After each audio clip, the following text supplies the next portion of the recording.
이 세상 모든 사람에게 공평하게 찾아오는 단 하나의 진리가 있습니다. 그것은 뭐냐면 누구나 인생의 마지막을 마주하게 된다는 사실입니다. 여기에 우리 어린 10대 청소년도 있는 것 같습니다. 그러나 저들과 우리가 차이점이 없는 것은 바로 이거죠.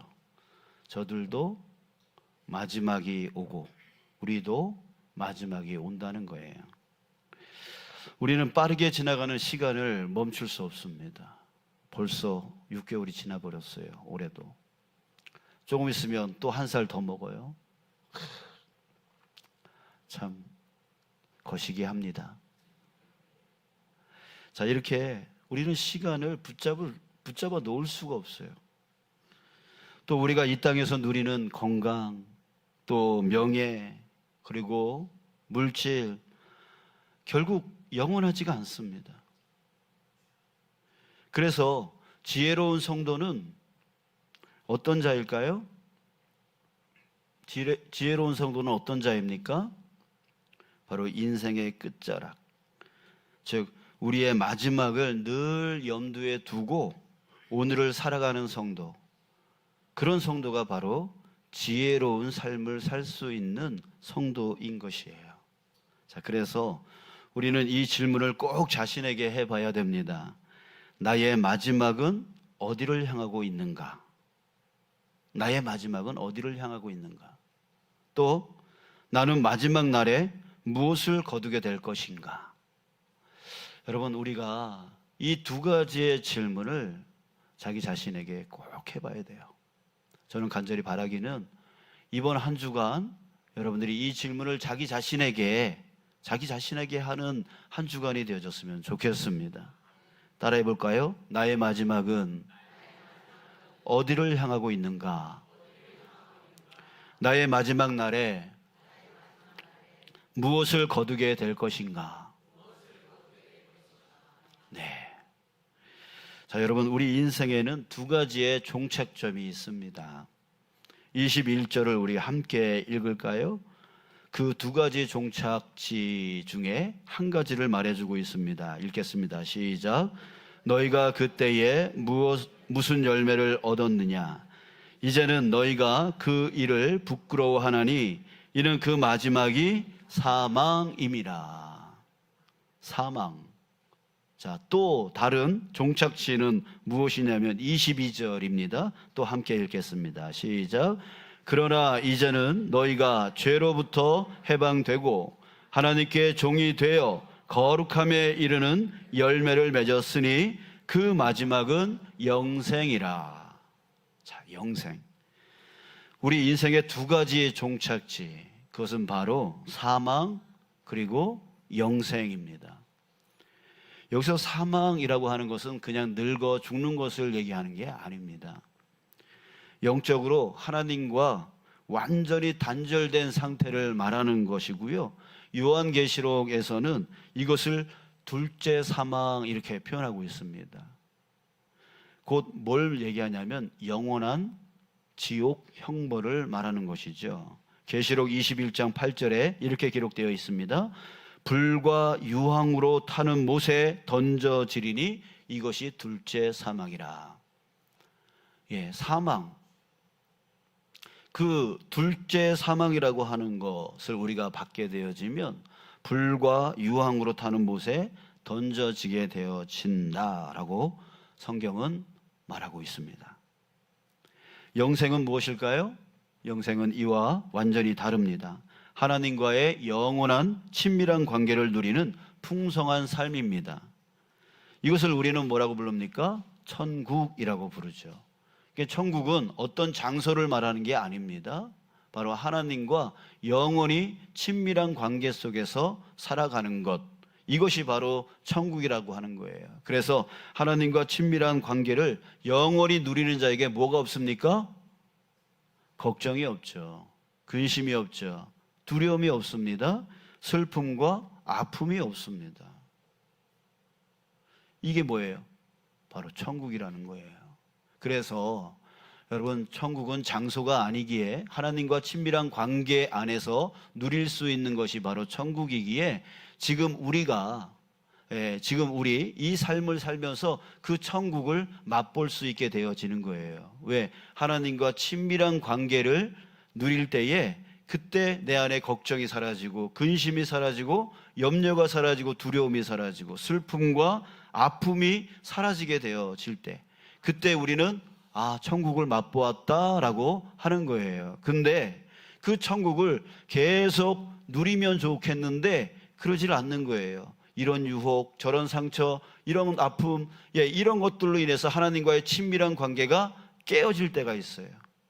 그럴 때 우리 안에 있는 평안이 사라져버리고 또 걱정, 염려, 근심, 두려움, 슬픔, 아픔, 이것을 또 겪게 되어지는 거예요. 그래서 여러분, 완전하지는 않지만 우리가 지금 하나님과 친밀한 관계 안으로 들어가게 되어지면 우리는 천국을 맛보게 되어지고, 그러다가 이제 예수님이 재림하시는 그때에 우리는 완전한 천국, 영원한 천국 안으로 들어가게 되어지는 것입니다. 여러분, 다시 한번 여러분들에게 질문하고 싶습니다. 여러분은 지금 어디를 향하고 있습니까? 마지막 날에 여러분들은 무엇을 거두게 될까요? 그런 분들이 있어요. 죽으면 끝이지, 죽으면 끝이지라고 생각하시는 분들이겠습니다. 아니요, 그렇지 않습니다. 끝이 아닙니다. 로마서 1장 20절에 보면 하나님이 만물을 통해서 그의 영원하신 능력과 신성을 보이셨다라고 했습니다. 만물을 보면 하나님의 능력을 볼 수 있다는 거예요. 하나님의 신성을 볼 수 있다는 거예요. 우리 들에 이렇게 걷다 보면 자그만 꽃이 있습니다. 그 꽃을 멀리 보면 아주 작게만 보이지만 가까이 보면 너무 놀라는 거예요. 어떻게 이렇게 예쁘지? 놀랄 수밖에 없어요. 그 안에서 저는 뭘 느끼는 겁니까? 이 꽃을 지으신 하나님의 능력을 보게 되어지는 거죠. 하나님의 놀라운 신성을 보게 되어지는 거예요. 자, 이렇게 모든 만물 하나님이 지으셨을 때 그 안에 하나님의 능력과 신성을 볼 수 있도록 해주셨는데, 여러분, 그렇습니다. 자연 법칙을 보면요, 하나님의 계획과 질서를 우리는 알 수가 있게 되어져요. 생각해 보세요. 여러분, 씨가 땅에 떨어지면 어떻게 됩니까? 하늘의 씨가 땅에 떨어지면 어떻게 되죠? 죽죠? 죽습니까? 아니더라고요. 죽는 줄 아는데 다른 존재로, 새로운 존재로 다시 살아나더라고요. 이전에 그 보잘것없는 그 씨 하나가 땅에 떨어지니까 죽는 줄 알고 사라지는 줄 알았는데 그게 아니라 새로운 모양과 새로운 존재로 살아나더라고요. 여러분, 이게 하나님이 만들어 놓은 자연 법칙이에요. 그러면 우리 인간은요? 인간은 어떨까요? 죽으면 끝이에요? 아니라는 거예요. 모든 만물에 질서를 만들어 놓으셨는데 그 씨앗을 보면서 나의 인생을 보게 되어지는 것이죠. 내가 어떻게 될 것인가를 알 수 있게 되어지는 거예요. 땅에 떨어지면, 우리가 죽으면 끝이라고 생각하지만 그게 아니라 새로운 모양과 새로운 존재로 다시 일어나게 되어지는 겁니다. 그걸 누가 증명해 주셨습니까? 바로 예수님이 그 죽음에서 사흘 동안 있다가 다시 살아나는 그 부활을 통하여 우리에게 새 생명이 있다는 것, 새로운 존재로서의 삶이 있다라고 하는 것을 예수님이 직접 보여주셨습니다. 예수님만 부활하는 게 아니라 예수님이 보여주신 그 이유는 우리도 이와 같이 될 것을 보여주신 겁니다. 그래서 부활신앙이 중요해요. 부활신앙이 중요해요. 이후에, 내 죽음 이후의 삶을 볼 수 있기 때문에, 기대할 수 있기 때문에 그 부활신앙, 부활의 소망을 갖고 살아가는 게 얼마나 중요한지 모릅니다. 사도 바울은 인간의 신분을 두 가지로 크게 나누고 있습니다. 죄의 종, 그리고 의의 종, 이 두 가지입니다. 우리는 이 둘 중에 하나의 신분을 갖고 있어요. 우리뿐만이 아닙니다. 세상에 있는 모든 사람들도 이 둘 중에 하나의 신분을 갖고 있어요. 죄의 종이라고 하는 신분, 아니면 의의 종이라고 하는 신분입니다. 이 둘을 가르는 것이 무엇이냐면 바로 예수 그리스도이십니다. 세상은 예수님 때문에 역사가 나뉘어져 있죠. 기원 전과 기원 후로 나누어져 있습니다. 그러나 그게 중요한 게 아닙니다. 정말 우리에게 중요한 건 뭐냐면 우리 신분의 변화입니다. 예수 그리스도를 알기 전에 우리의 마지막은 멸망이 확정된 죄의 종이었습니다. 그러나 예수님의 십자가의 그 복음이 우리에게 죄의 권세에서 완전히 해방시켜 주었고, 그래서 우리로 하여금 죄의 종에서 의의 종으로 새로운 신분, 새로운 신분을 얻게 되어진 거예요. 여러분들이 누굽니까? 죄의 종이시죠?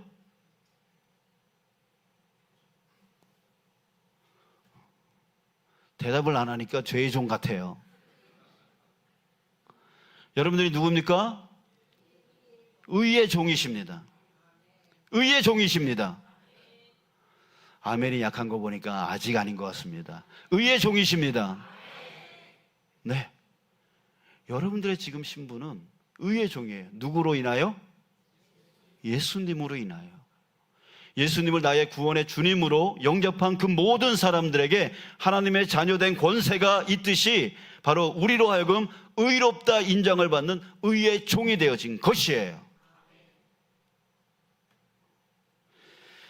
자, 우리 17절, 18절을 볼까요?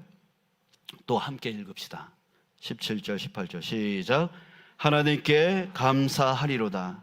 너희가 본래 죄의 종이더니 너희에게 전하여 준 바 교훈의 본을 마음으로 순종하여 죄로부터 해방되어 의에게 종이 되었느니라. 아멘. 예, 하나님께 감사하리로다. 얼마나 감사한 일입니까? 우리가 이전에는 죄의 종이었습니다. 그런데 주님께서 전해주신 그 교훈의 본, 바로 복음, 그 복음을 마음으로 순종하여 마음으로 믿어서 이제는 죄로부터 해방되어 의에게 종이 되어진 신분이 완전히 바뀐 거예요. 자, 여기서 우리는 중요한 강조점을 기억해야 됩니다. 15절 말씀입니다. 이렇게 말하고 있어요. 우리가 법 아래에 있지 아니하고 이제는 은혜 아래 있으니 죄를 지으리요 그럴 수 없느니라. 정말 중요한 건 뭐냐면 이제 우리가 의의 종이 되었으니까 어떻게 살라는 얘기예요? 의롭게 살라는 얘기예요. 의롭게 살아야 된다는 얘기예요. 어떤 이들은 이런 생각을 합니다. 아유, 이제 예수 믿고 나 영생 받았으니까, 나 구원 받았으니까 이제 내 마음대로 내 뜻대로 살아도 돼. 괜찮아.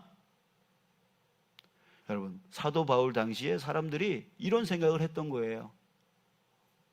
그런데요, 지금도 그래요. 지금도 그래요. 영생 얻었으니까 이제 상관없어. 하나님 나 여전히 사랑하셔. 하나님 나 여전히 용서해 주셔 라고 하면서 자기가 반복적으로 죄를 짓는 것이 얼마나 큰 죄인가 그거를 알지 못하고 깨닫지를 못해요. 그냥 죄에 대해서 둔감해져요. 그래서 하나님이 싫어함에도 불구하고 여전히 똑같은 죄의 반복 가운데 살아가요. 그러면서 또 무슨 생각해요? 아유, 하나님 나 사랑하셔. 하나님 나 용서해 주셔. 괜찮아, 괜찮아.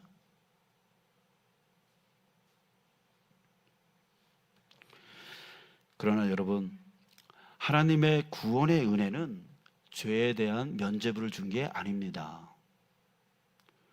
오히려 우리를 영원한 죽음으로 끌고 가던 그 죄의 결박을 끊어내셔서 이제는 기쁨으로 하나님께 순종할 수 있는 진정한 자유, 순종의 자유, 그걸 주신 거예요. 그러기에 우리는 더욱더 죄로부터 멀어지려고 해야 되는 거예요. 여러분, 길바닥에 누워있는 그 거지를 어떤 부자가 양자로 삼았습니다. 그러면 이 거지가 신분이 바뀌었어요. 그러면 이 거지는 이제 어떻게 살아야 되죠? 옛날 거지처럼 그대로 살아야 돼요? 아니잖아요. 부자 아들로서 살아가야 되잖아요. 그러니까 우리도 죄의 종이었을 때는 죄를 지었지만 이제는 의의 종이 되었으니까, 하나님의 종이 되었으니까, 하나님의 자녀가 되었으니까 이제는 하나님의 자녀다운 삶을 살아가는 게 마땅하다. 이것이 바로 사도 바울이 말하고 있는 부분이에요. 여러분, 우리는 끊임없이 몸부림치면서 죄와 싸워야 돼요.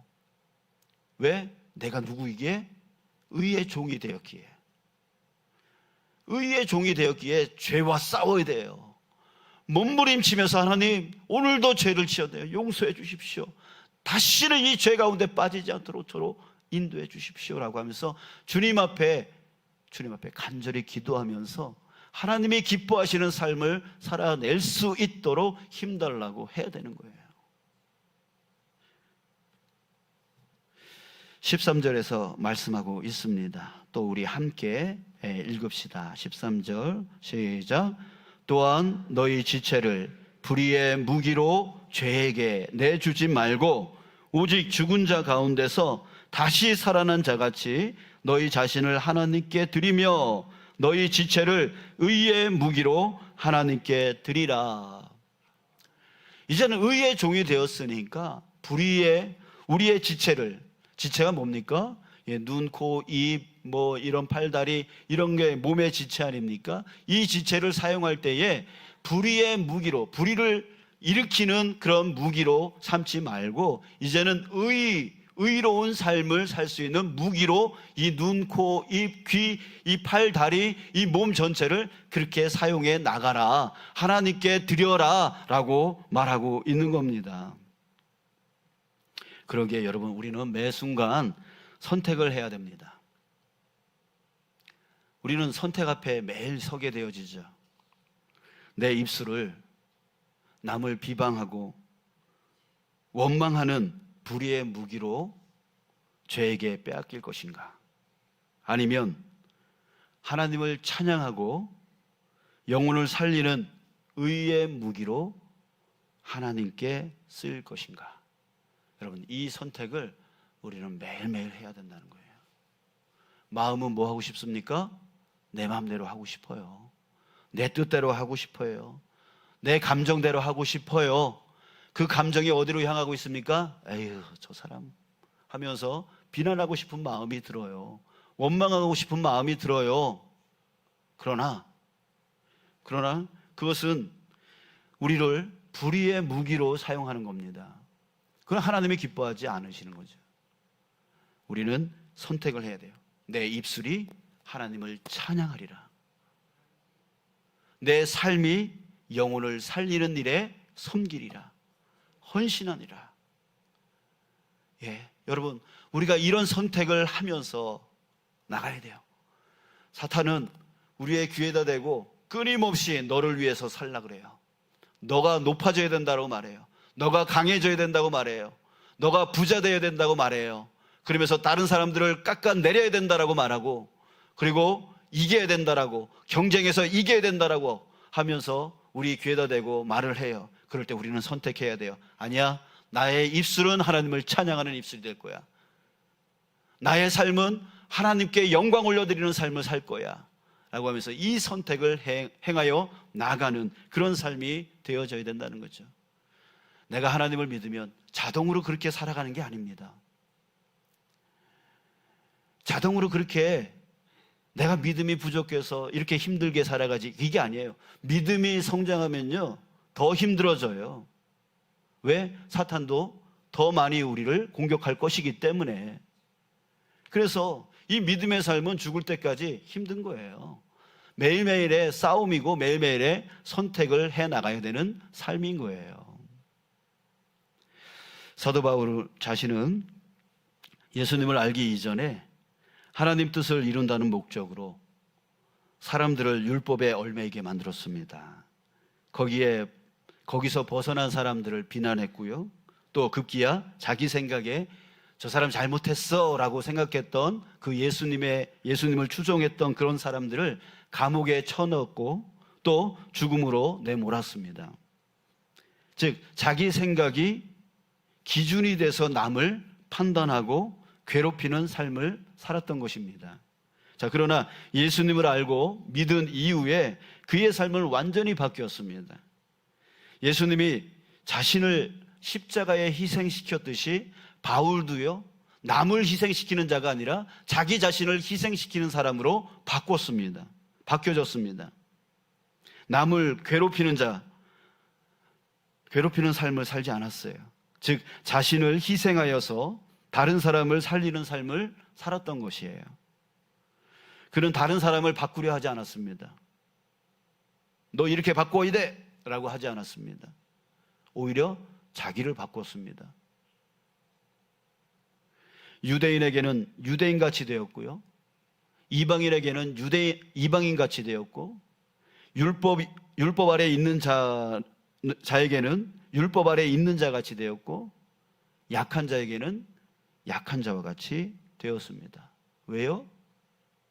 그는 이렇게 고백합니다. 고린도전서 9장 22절에서 내가 여러 사람에게 여러 모습이 된 것은 아무쪼록 몇몇 사람이라도 구원하고자 함이니. 몇몇 사람이라도 구원하고자. 남들 보고 너 바꿔야 돼 라고 하는 게 아니라 자기 자신이 바꾸는 그 삶을 살았어요. 여러분, 바꾼다는 게 결코 쉬운 일이 아니잖아요. 공부 안 하던 사람이 공부해라 해서 공부 잘하는 사람이 되기가 정말 힘들죠. 어렵죠. 그렇죠? 그래서 남을 바꾸라고 말하는 게 아니라 자기 자신이 먼저 바꿔진 거예요.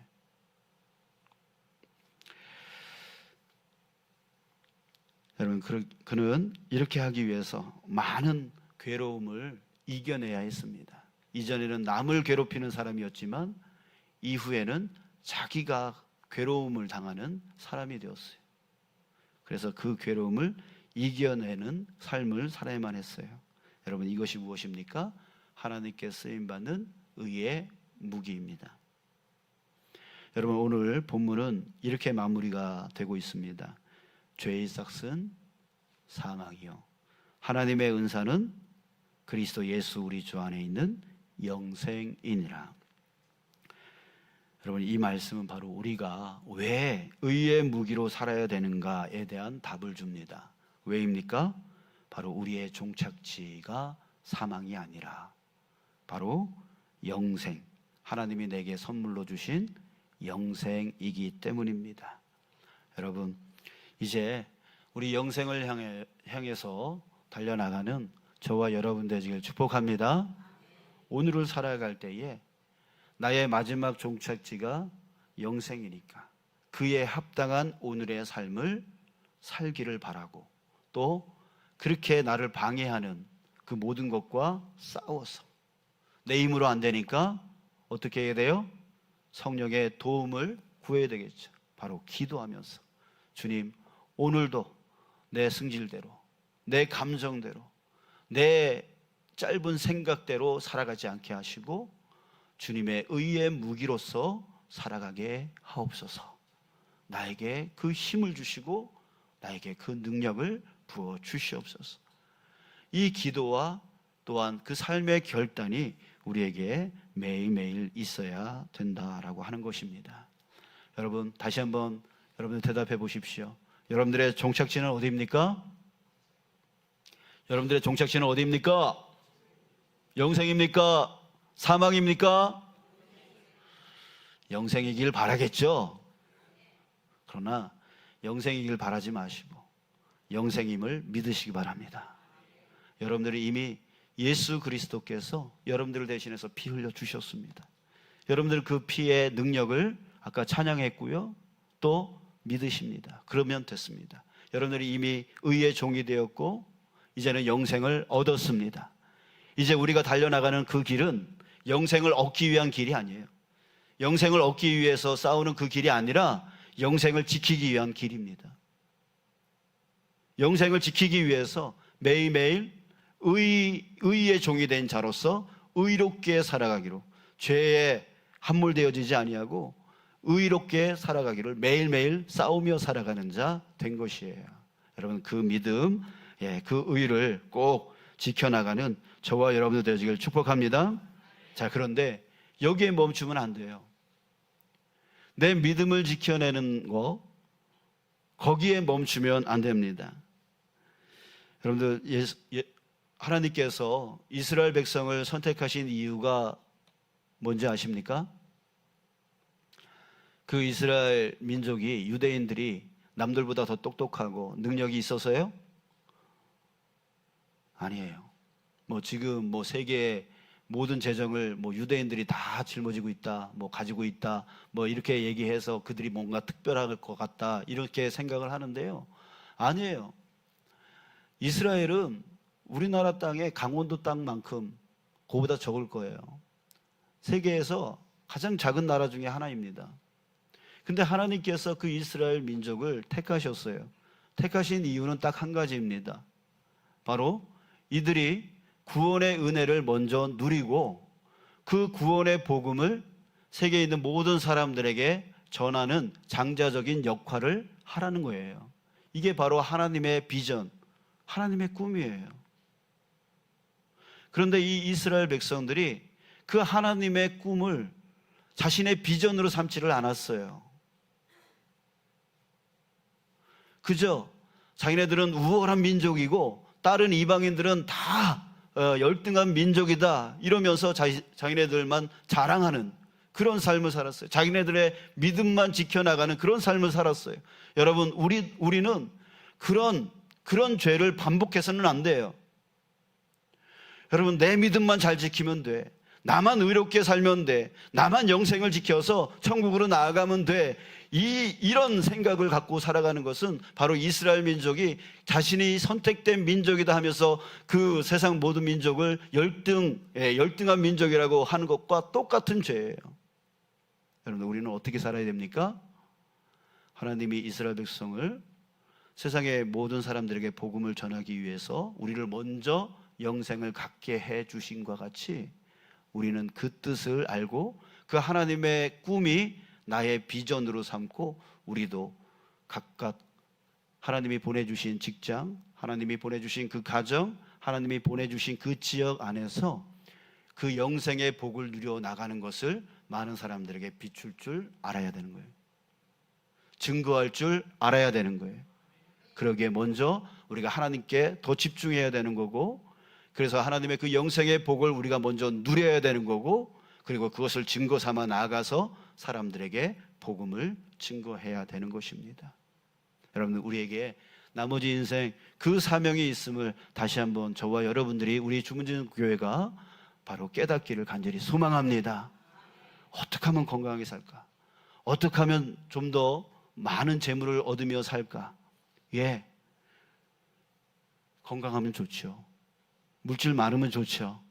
그러나 그 목적이 바로 자신의 배를 향하고 있다면 그것은 하나님 앞에 죄가 되어집니다. 하지만 그 건강이, 그 물질이 하나님의 선하신 그 꿈을 이루는 나의 비전이 되어진다면 하나님은 더 많이 채워주실 줄 믿습니다. 우리 그런 복을 누려나가는 저와 여러분, 우리 모두가 되어지길 주님의 이름으로 축복합니다.